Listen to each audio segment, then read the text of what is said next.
So teto na nga, natuloy na tayo sa pag-visit sa Toyota Makati. Ngayon, try natin i-test drive dahil na-request nyo, nakinig ako, and let's do this. Wow, ang ganda ng puti. Ganda yung puti sir kasi Ang ganda ng puti. Automatic siya na two-tone or option lang? automatic na two-tone sir. Ganda.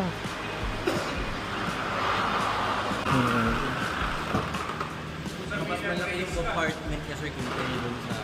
Natutupi yung upuan nito pag ganun. Natutupi sir. Oo. Alam ko sir, oo.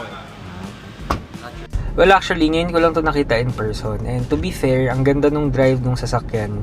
Naninibago lang ako dahil hindi din naman ako matest drive ng Toyota.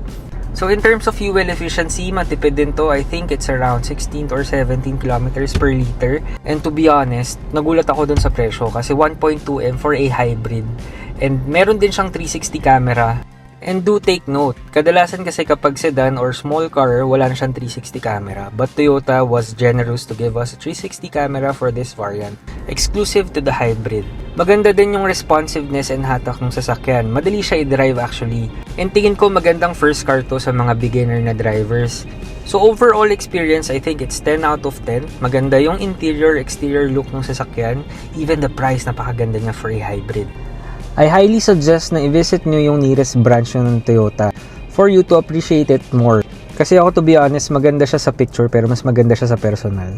And if you're also interested in doing a test drive, iwan ko yung number ni JM dito, napaka-asikaso nila.